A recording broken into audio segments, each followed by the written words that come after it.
Hello and welcome to the Imperial War Museum here at Duxford in the United Kingdom, and this is one of my favourite aviation museums in the world. In fact, I flew all the way from Australia to check it out. So in this video I'm going to take you on a detailed tour of everything. It's going to be a very long video, I'm sure my longest ever, but if there are specific aircraft which you're interested in, then I'll put them all in timestamps and chapters below so you can skip ahead, but otherwise sit back and enjoy the show. I'm Paul Stewart and I make videos about planes. This includes reviews of flights around the world and guided tours through interesting aircraft in museums. Please check out my channel and subscribe. And we're going to start in the airspace hangar. Followed by that, these aircraft outside, then the Battle of Britain, the Air and Sea section, and then, in my part 2 video, I'll take you through the American Air Museum. Now, I was really excited to see this aircraft as it was a bare metal shell during my last visit a few years ago. It's a recently restored Handley Page Victor strategic bomber built during the Cold War. It was one of 3 V-jets, with the other 2 being the Avro Vulcan, that you'll see shortly, and the Vickers Valiant. It was introduced in 1958 and carried the blue Danube and then the yellow Sun nuclear weapons, and eventually the blue Steele standoff nuclear missile that you'll see shortly sitting underneath the Vulcan. As Soviet defensive radars and missiles improved, the plan was changed so that instead of flying at high altitudes, it would then fly at very low altitudes and below the radar, but this created more stress on the aircraft, leading to fatigue cracks, so in 1968 it was removed from the nuclear deterrent role. It then went on to fly in a reconnaissance role and as a fuel tanker. In fact, they joined the Vulcan flights during the Falklands War to provide in-air refueling. It was eventually the last of the V-jets to be retired in 1993 when the refueling role with the RAF was replaced by the TriStar and the VC-10. The nuclear deterrence role was taken over by the Royal Navy in 1969 with the submarine-launched Polaris missiles, which you can see now. The Lockheed Polaris was an intercontinental ballistic missile in service from 1968 until 1996. And launched from British Resolution class nuclear submarines, which each carried 16 of these missiles. You can see that it was divided into 2 stages, with both powered by solid fuel rocket motors that would power it to 11,263 kilometers an hour, which is well and truly supersonic. So when the Russians talk about their new flash hypersonic missiles, well, just remember that it's nothing impressive nor especially new. The missile itself was 16,200 kilograms and carried 3 200-kiloton nuclear warheads each, which were around 16 times more powerful than the Hiroshima bomb. Polaris was replaced by the Trident missile in 1994, and that remains the current nuclear deterrent. This is a Royce Trent 800 turbofan developed to power the Boeing 777 since 1993. With the engine cowling removed, this example really highlights the whole high bypass idea, whereby the majority of the air passes through the large fan at the front, but then bypasses the hot core in the center. In fact, it has a bypass ratio of 6.2 to 1, which means that for every 1 unit of air, let's say kilograms, that goes through the hot core, 6.2 kilograms bypasses it. The newer GE9X has an even higher bypass ratio of 10 to 1, and that massive looking thing will be powering the upcoming Boeing 777X. Now this big beauty is a short Sunderland flying boat patrol bomber used by the RAF and many other allied countries during World War II. It first flew in 1937 and was designed alongside the civilian short Empire flying boat after the Brits realised that they didn't have anything similar to the American and German flying boats. It was especially useful against the German U-boats, where it could identify and then directly attack by dropping bombs or depth charges. In 1940, a Royal Australian Air Force Sunderland performed the type's first unassisted U-boat kill. It also operated in a rescue role where it could land next to and pick up the stranded crew after their ship sunk. As you can see at the nose, it had defensive guns both here and in other locations. In 1940, one was attacked by 6 Junker Ju-88C fighters, and it managed to shoot down one and damage another, causing them to retreat. Now, it did eventually crash land, but it did put up a good fight nonetheless. The Germans nicknamed it the Flying Porcupine because of its defensive weapons, and they actually started installing anti-aircraft weapons into the U-boats. After World War II, they served in the Korean War and finally with the Royal New Zealand Air Force up until 1967. Now this here is a Mark 15 torpedo, which was the main torpedo used by the Fleet Air Arm and the RAF during World War II. It was powered by a semi-diesel 4-cylinder radial engine producing 104 kilowatts, propelling the 800 kilogram warhead up to 3,200 meters. And behind that is the Fairy Swordfish torpedo bomber and reconnaissance aircraft.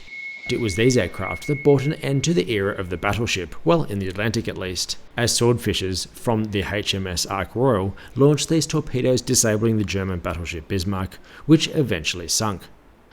This is the Mark III model, with the major change being the addition of a large radar unit under the engine, which could detect ships at up to 25 miles away. It was eventually replaced by the monoplane Fairy Barracuda and was retired in 1945. Next up is an absolute British icon, the Avro Lancaster heavy bomber. Now I've done a separate 20-minute guided tour video inside one of these, and that includes exploring every crew position from the tail gunner to the cockpit, and I'll link to that in the video description below. This was developed from the twin-engine Avro Manchester, which was underpowered and unreliable, and this featured 4 Rolls-Royce Merlins. By sharing the engine with the Spitfire, maintenance and spare parts was made considerably easier and cheaper. It was a tail dragger configuration with the 2 larger wheels at the front, allowing for the tail end to sit lower, thus making it easy to fit inside hangars. It could carry up to 14,000 pounds of bombs, including the famous upkeep bouncing bomb used to take out Axis dams during the Dambuster raid. This would be spun at 500 RPM underneath the Lancaster and dropped at 60 feet above the water. It would then bounce for around 800 yards and then sink and detonate at the base of the dam. And glancing briefly at the rear, you'll notice the twin vertical fins rather than the traditional single large fin. This had a number of advantages, including the placement out directly behind the props, thus increasing rudder authority. In fact, the Lancaster was considered to handle well for its size. They also allowed for 2 smaller fins, but they would also still have the same overall size of the control surface, thus allowing them to avoid having a single tall tail. Remember that this was designed in the late 1930s and airplane hangars simply weren't that large. One really sad fact about the cockpit was that there was only 1 pilot, in contrast with the American B-17, which had 2 pilots and a flight engineer. The reality was that there was a shortage of British men, so they could only afford 1 pilot per plane, and the flight engineer would actually operate in the co-pilot role during takeoff and landing. Over 7,370 of these were built. This here is a Mark 24 Supermarine Spitfire.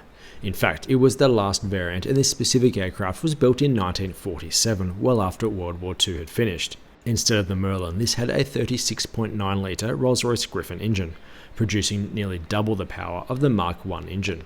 It was 160 km an hour faster and could fly 3,000 meters higher than the Mark I Spitfire.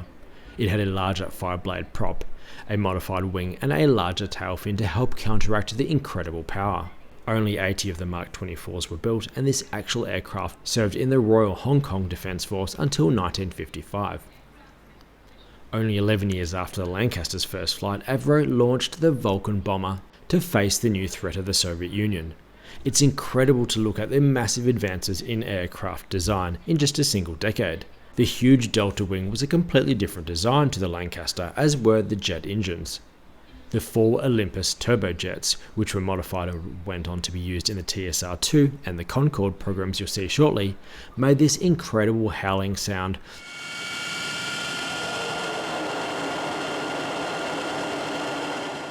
and I'll link to my engine run video and longer guided tour in the video description below. Underneath the aircraft's starboard wing is the blue Steele air-to-surface strategic nuclear missile. This was designed to be carried by the Vulcan and other V-bombers and could be launched 200 miles from its destination. It had a 1 megaton warhead and could fly at up to Mach 1.6 and was in service from 1963 until 1970, when the Polaris missile that we saw earlier entered service. And walking towards the Vulcan's bomb bay, which could carry up to 21 1,000-pound conventional bombs or multiple different nukes. This one has an auxiliary fuel tank, but you can make out the shape of the blue Steele missile that could still fit inside. Moving on, you have the forward landing gear, and in front of that is the crew entrance hatch. And then spinning around, you have the air intakes, which is actually where the howling noise comes from, and I can't encourage you enough to check out my video where I crawl around one of these incredible aircraft. And here's an interesting story about the refueling probe. The Vulcans were all getting phased out prior to the Falkland War, so for the Black Buck mission, they actually didn't have enough probes, so the RAF had to borrow one from a museum. The Vulcan was retired from the RAF in 1984, but a display aircraft, XH-558, which was in the engine run footage just before, continued to fly up until 2015, and it continues to do taxi and engine runs. And from one fascinating piece of British engineering to another, the English Electric Lightning Interceptor, in service from 1960 until 1988. This was the first supersonic single-seater fighter jet for the RAF and could fly at double the speed of its predecessor, the Hawker Hunter. It had two 30mm Aden cannons and could also carry a large array of missiles. It was powered by two Rolls-Royce Avon turbojets, and these went on to be used in a whole array of aircraft, including the Havilland Comet, and even the CAC Sabre, which was an Australian version of the North American F-86F, which was regarded as superior to the American version because of the more powerful engine. In fact, the Avon-powered Lightning did the first unrefueled non-stop transatlantic flight by jet, and then the Comet 4, again with the same engine, made the first scheduled transatlantic cross by a jet airliner. Now the engines were located on top of each other, unlike more modern twin-engine fighters, and this allowed for a smaller frontal area which reduced drag, hence the high speed. But the small size of the fuselage did mean that it could not carry a lot of fuel or weapons. In fact, it was a fascinating design and could actually climb faster and higher than the aircraft that replaced it, the Panavia Tornado GR1, which I'll sweep around and have a look at. This was co-designed and manufactured by the Italians, Germans and the British. It first flew in 1974, and due to its multi-role design, it was able to replace different types of aircraft, including the Lightning and even the Vulcan. This has a far more traditional layout with two air intakes on the sides of the fuselage, directing air to two turbofan engines sitting next to each other. It could carry far more weapons than the Lightning and also had a much more modern avionics. It also had a swept wing design where the wings could be extended forward to provide low speed lift and then move backwards to enable much higher speeds. In fact, it had a top speed of 2,300 km an hour. Another major change from the Lightning was that this had two crew, the pilot and the navigator weapons officer. And as well as being a fighter, it also operated in a reconnaissance and bombing role, effectively replacing the Vulcan. During the Gulf War No. 1 and 2, it played an important role taking out Iraqi positions. Now it is hard to see, and this is my single gripe about this museum, but there are a few aircraft unfortunately stuck up in the air, thus making it difficult to see in film. Here is an Avro Canada CF100, which was the first all-Canadian designed and built combat aircraft. It was a patrol and intercept aircraft, because the expectation was that any Soviet attack would fly over Canada en route to the USA, hence the need for this aircraft. And this is a Sepecat Jaguar Gr1, which was a strike aircraft and advanced trainer. And here's a Hawker Siddeley Harrier GR3, which was, like many British aircraft at the time, revolutionary and the first and only successful VSTOL, or vertical or short takeoff and landing aircraft, and went on to be exported to the USA and used with the Marines. And below is its engine, a Rolls-Royce Pegasus. This turbofan has the unique swiveling nozzles, capable of directing thrust downwards, thus enabling the aircraft to hover and perform vertical takeoff and landings. Of interest, the thrust was expelled aft, as you would expect with jet engines, but also much further forward, thus allowing the Harrier to be far more stable. Now this very large silver aircraft is a Handley Page Hastings C1A long-range transport aircraft that replaced the Avro York, which I'll show you shortly. It entered service in 1948 and was actually involved in the Berlin airlift and delivering paratroopers during the Suez Crisis. Of interest, while it was considered as a successful aircraft, the landing gear design was a few years behind. Everything else was moving to a tricycle layout with a nose wheel, but this continued to have two large forward gears and a single tail wheel at the rear, which made for pretty wild ground handling, especially with a crosswind. In over 20 years of frontline service, it flew more than 241 million kilometers, carried 1.5 million passengers, and 180,000 tons of cargo before being replaced by the unfortunate-looking Argosy and the American Lockheed C-130 Hercules. Now this vehicle is a Navistar Defense Husky Protected Support Vehicle which served with the British Army. This one was damaged 3 times, with a final event damaging it beyond repair, and there were no casualties. Now it is incredible to compare these vehicles with the Land Rover Defenders, where you just sort of shake your head at how unprotected they were. Now jumping back in time, we have an Airco de Havilland DH9 from 1917. The biplane shape and the propellers really highlight the rapid advances in aircraft design. This was Britain's first strategic bomber, made from wood and fabric and powered by a 6-cylinder engine producing around 172 kilowatts. These engines weren't powerful enough nor reliable, so they quickly upgraded the engines to an American Liberty 12-cylinder in the DH9A model, and that went on to become quite a successful aircraft and flown by many countries around the world. It had 2 crew positions with a pilot at the front and a bomb aimer and gunner sitting behind him.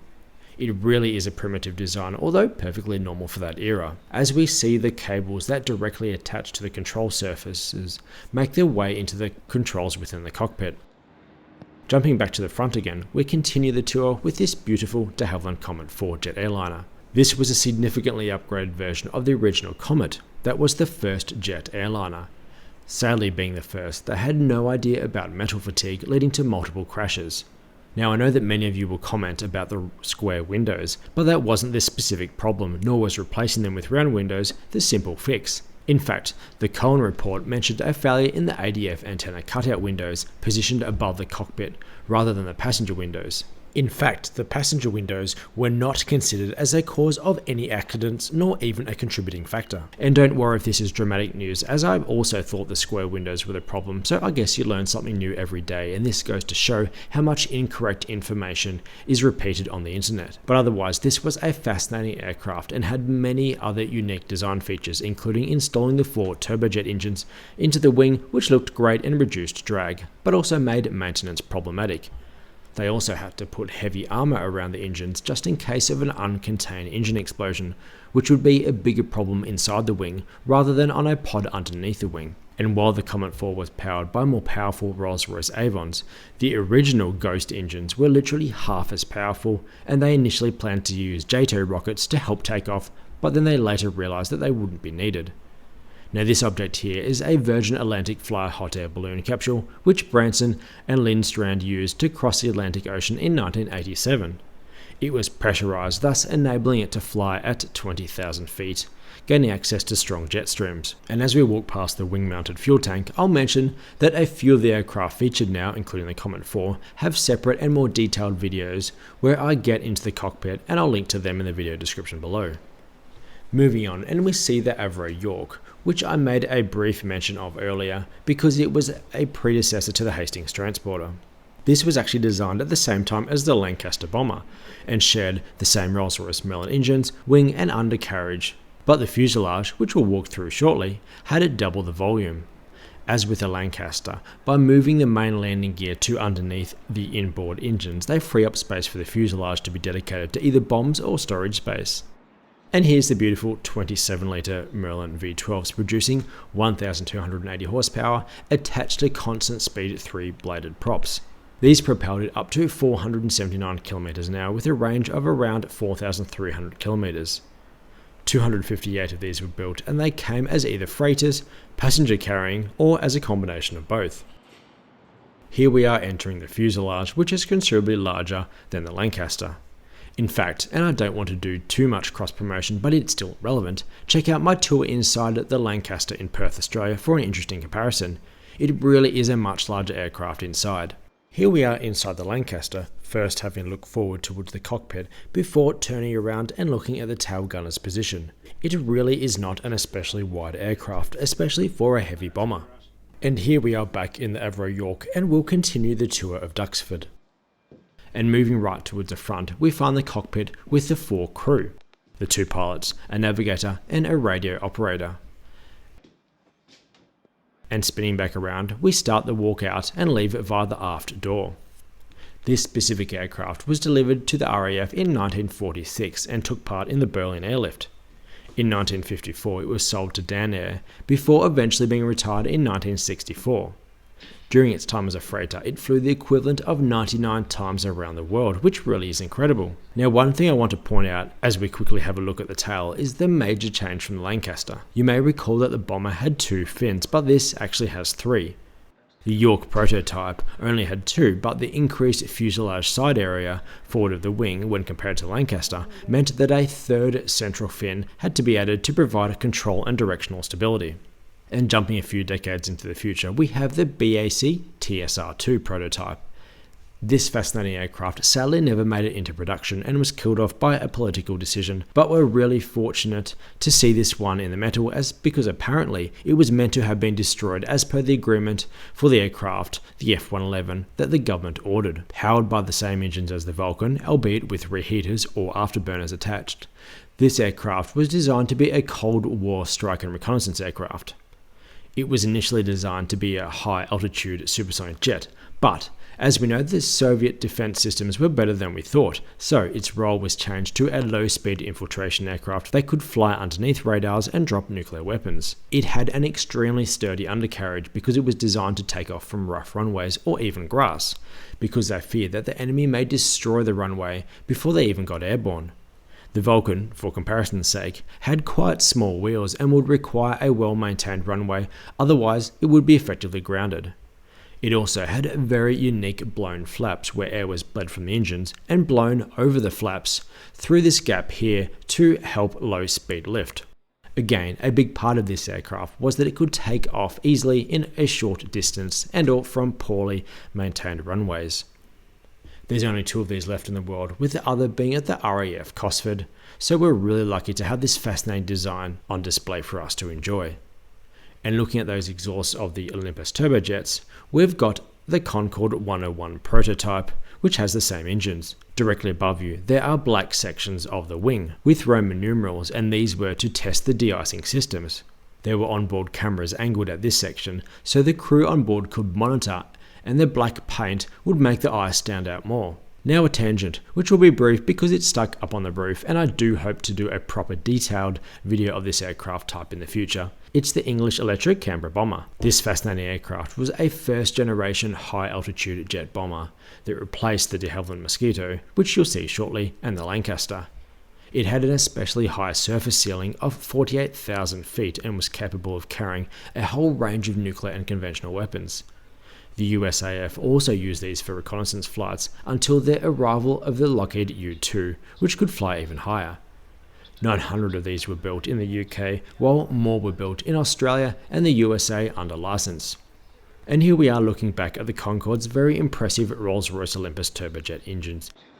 And of interest, you'll notice that this prototype has a much smaller tail cone than the production Concorde. There were rumours that the Soviets copied early Concorde designs, and of course, the Tu-144 also had a very small tail cone. Check out my tour through both of those aircraft on my channel. This Concorde prototype was actually the fastest one ever, reaching a top speed of Mach 2.23 during testing. It never carried any passengers and instead had 12 tons of test equipment inside, and again, I go inside the cockpit with a camera in another video. And I really love this view here, with such incredible leaps forward in aviation with the Lancaster, the Vulcan, the TSR2 and the Concorde all in view. And spinning around we have the de Havilland Mosquito. One of 7,700 built, it was an unarmed fast bomber constructed mostly of wood. In fact, it was nicknamed the Wooden Wonder. These often flew special raids, and in 1943 a Mosquito snuck in and bombed the main Berlin broadcasting station on the 10th anniversary of Hitler being made Chancellor. Apparently Hermann Göring's speech went off the air mid-sentence, which probably improved the quality tenfold. As with the Lancaster, the Spitfire, Hurricane and others, this used the trusty Rolls-Royce Merlin engines. In fact, just under 150,000 Merlins were built, making it one of the most significant engines ever made. Just before we check out some of the other sections, I want to show you this. On the 10th of May 1941, Rudolf Hess flew this very Messerschmitt BF110E from Germany to Scotland to try and broker a peace agreement. He completed extensive training with the chief test pilot at Messerschmitt prior to the mission, although he got lost over Scotland, bailed out and the aircraft crashed. He was arrested and imprisoned for the remainder of the war. By the way, it's a massive site and there were free buggies that drive up and down, saving your legs. Let's check out more of the British airliner collection aircraft. This is an Airspeed Ambassador 2, which is one of the earliest pressurised British airliners. It was designed as a replacement for the Douglas DC-3, and as well as cabin pressurisation which allowed it to fly higher and avoid rough weather, it also had a tricycle undercarriage, making it easy to taxi. British European Airways, or BEA, were the only customer and operated them from 1952 to 1958, where sadly one was involved in the Munich air disaster, where BEA Flight 609 crashed with the Manchester United football team on board. There were 23 fatalities from the 44 people on board, and the crash was attributed to slush on the runway rather than a problem with the aircraft or crew, but alas, the reputation was sealed. After BEA removed them, they flew with other airlines including Dan Air. Next up is a really significant aircraft, the Vickers V701 Viscount, which was the world's first turboprop airliner. Before this arrived, a standard domestic flight within the UK would have been on board a noisy, slow and rough Douglas DC-3. Introduced in 1953, this was pressurised and had engines that were quieter and more powerful. It even had much bigger windows, providing for a greater view. Over 440 of these were built, with the last one retired in 2009. This is a 3-engine Britten-Norman Trislander. Initially built in the Isle of Wight before another assembly line was added in Romania, this short takeoff and landing aircraft is extremely versatile and reliable. Next up, and looking brilliant in direct sunlight, which was actually my third run at filming this day because the weather kept getting better as the day progressed, is a Bristol Type 175 Britannia 312, which seems like an unnecessarily complicated name for a convict from Australia like me. It was the world's first large turboprop, but the testing period was prolonged by many years after the Air Ministry demanded lengthy testing after the Comet crashes. Then the second prototype was lost due to a landing gear failure and an engine fire. By the time it eventually went on sale, jet airliners like the Comet 4 and the 707 had arrived, thus rendering this aircraft somewhat antiquated. It was, however, considerably quieter than the jets and was nicknamed the Whispering Giant. Next up is the BAE 146 CC2 Statesman, operated by the RAF to fly the royal family and senior public servants. In fact, if you look closely, you'll see multiple defensive devices around the aircraft designed to protect it from missiles and other sources of mischief. Usually these could carry up to 92 passengers, although this VIP one only carried 19 in luxury. With 394 produced between 1983 and 2001, this was the most popular British jet airliner ever made. They were exceedingly quiet, in fact they're often allowed to break airport curfews because of this. This is a Vickers Super VC-10, and I'll look at it in more detail and inside in another video. The unique tail-mounted 4 Rolls-Royce Conway turbofans gave it enough power to operate from higher altitude and hot airports, and the high positioning also allowed the aircraft to operate at rougher airports in the British Empire. This supermodel was an upgraded, longer version of the standard VC-10, although sadly it was not a commercial success. The company ended up having commercial problems. BOAC was less confident that they could fill such large aircraft, and the government had to eventually intervene. While they didn't carry passengers for as long as Vickers had hoped, the military took quite a few of them to transport troops and provide in-air refueling capabilities. While BOAC retired their Super VC-10s by 1981, the RAF continued to use theirs until 2013. The Hawker Siddeley Trident first flew in 1962 and was powered by 3 Rolls-Royce Spey low bypass turbofans. Positioning the engines towards the rear made for a quieter ride, and having 3 allowed them to fly longer distances over water, but still use less fuel than a 4-engine jet. The Brits continued to lead the world with aircraft design, with this being the world's first 3-engine jetliner, and also being able to fully automatic land in low visibility, which was especially useful in generally horrific British weather. It was especially aerodynamic, and while that did improve performance, it wasn't very good at slowing down for descent, so it had a reverse thrust system that could operate while still in the air. And the last of the aircraft outside is the BAC One-eleven series 510ED. This was designed to be the jet successor of the Vickers Viscount turboprop, and was the last all-British jet airliner, and one of the most successful. BEA and then BA operated them from 1969 until 1992, and there was never a single passenger fatality. In fact, 2 of them flying with Philippine Airlines experienced bomb explosions, and both were repaired and flew again, thus demonstrating how sturdy the design was. It was the first jet airliner to enter service with only 2 crew as well. And spinning around is a view of the American Air Museum, which will be in the part 2 of this video. Let's check out the Battle of Britain section, and first up is the iconic Supermarine Spitfire, which actually first entered service at this very base in Duxford in 1938. This actual aircraft here, a Mark 1A, was restored after being shot down and crash landed on a beach near Calais on May 26, 1940. And next to it is a Hawker Hurricane Mark 1. This actual aircraft was shot down over Kent during the Battle of Britain by a Luftwaffe BF109, and the pilot bailed out successfully. The Hurricane's remains were found in the 1990s and it was restored to flying condition. Let's check out some relics from the aggressors. The engine here and tail fin are from a Heinkel HE 111E, recovered from a frozen lake in Norway. It's believed this aircraft crashed there due to engine problems during the 1940s invasion of Norway. Next to it is a BF109E3 which crash landed in Sussex in September 1940. It was escorting a bomber mission, but the engine failed after being intercepted by Spitfires. After the landing and arrest of the pilot, this aircraft was sent on a tour around the USA to raise funds for the war. This green device here is a 3.7-inch anti-aircraft gun. It was the main heavy ground weapon used by the British from around 1938. It could fire explosive and shrapnel shells with timed fuses up to 25,000 feet. They were operated by a 7-man crew and used an analog computer to calculate the enemy aircraft's location. They would often work in tandem with these large 90cm searchlights, which obviously helped identify the enemy but could also temporarily blind the bombing crews.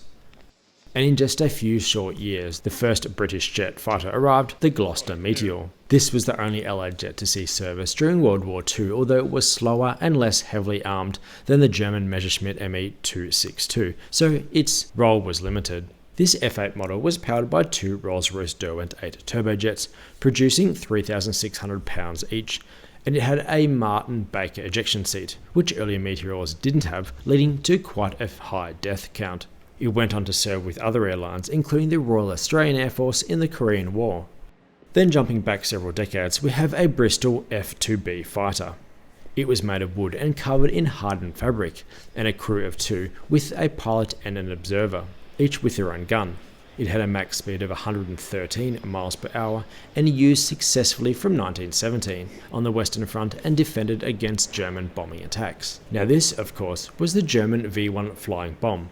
Over 1,000 of these were launched against Britain from sites along the French coast.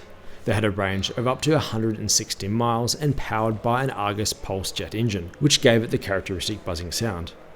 Targeting was primitive, and much of the harm was done through the fear and sound of these flying bombs coming at any time of the day rather than the actual explosions they caused. And now we enter the Cold War section, and first up is the Gloster Javelin FAW-9. This was the world's first twin-jet delta-wing fighter and designed to carry out the all-weather fighter role. This remained in service until the arrival of the Lightning you saw earlier. This actual aircraft was used as a test aircraft, including in the Concorde development, hence the unusual red and white paint scheme. Also flying for the first time in 1951 was this Hawker Hunter. The RAF were lagging behind with their first generation jets, and the Royal Australian Air Force Meteors were struggling against the MiGs in North Korea, therefore a second generation of jets was needed. As a stopgap, the RAF used North American Sabres before eventually the Hunter arrived. It replaced the older Meteor as the primary interceptor for the RAF, and in 1953 broke the world airspeed record for aircraft, reaching 727 miles per hour. This would operate during the day, while the Javelin that we just saw would operate at night and in poor weather. After the arrival of the English Electric Lightning, the Hunter was transitioned to a fighter, bomber and reconnaissance role. It was powered by a single Rolls-Royce Avon turbojet, which, in modified form, was used in that Lightning aircraft and even the Comet airliner. Over 1,970 were built, and it was exported to many countries and actually remained in active military service with the Lebanese Air Force until 2014. It was popular doing a lot of flying displays at airshows until sadly the Shoreham airshow crash in 2015. Famously in 1968, one was flown through the Tower Bridge in London as a protest against the Ministry of Defence not recognising the 50th anniversary of the RAF. The pilot was arrested but then medically discharged as to avoid a court-martial. Eventually, with the RAF, it was replaced by the Lightning, as I just said, and the Harrier and the McDonnell Douglas F4M Phantom, which we're looking at next. While built in the USA, these used British Rolls-Royce Spey turbofans and electronic equipment as to help ease pressure on the domestic British aerospace industry after major project cancellations. They were used by the Royal Navy on aircraft carriers and the Royal Air Force in a tactical strike and reconnaissance role. Eventually, these were replaced by a combination of Sea Harriers, Jaguar Gr1 and the Tornado. Now it's worth mentioning these. While developing the Phantom II, they decided that onboard guns were redundant, so they removed them.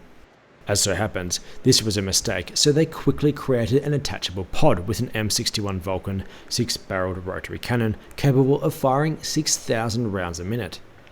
Now even advanced fighters like the F-22 and the F-35 all retain a cannon with good old-fashioned bullets. Next to it is a British Aerospace Dynamics Skyflash air-to-air missile. It was a supersonic missile developed from the American AIM-7 Sparrow. It was used initially on the F-4M, but its main use was on the Panavia Tornado that you saw earlier and again in about a minute. And next to it is a missile monitoring pod for missile tests.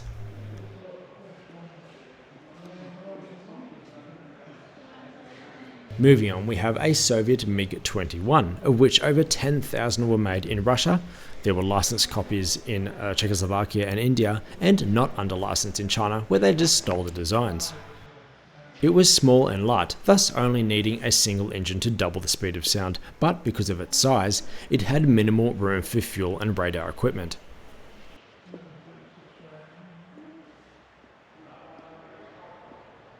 Next is a de Havilland Vampire T11, which was a trainer version of the fighter that first entered service in 1952.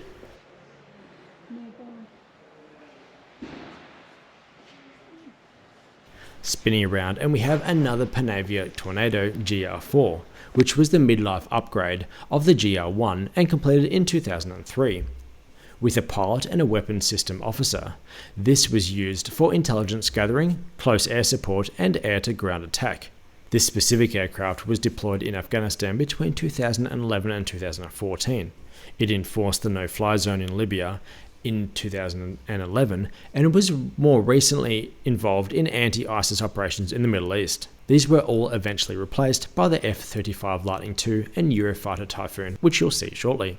Next up is the RMC section, which unfortunately was undergoing work, so I've only captured a small amount of footage in here. This here is the Fairey Gannet AS-6 carrier-borne anti-submarine aircraft that operated with the Royal Navy from 1955 until the 1970s. Its novel wing would fold in 3 sections on each side, thus enabling it to be easily stored inside the carrier where space was at a premium. It had an unusual setup of 2 Armstrong Siddeley Mamba turbine engines mounted next to each other, sharing a common gearbox, thus enabling it to close down one in flight to preserve fuel. These were attached to contra-rotating propellers, spinning in opposite directions, countering each other's rotational forces. While the Soviets like the contra-rotating design, they're not often used because of the added weight and complexity.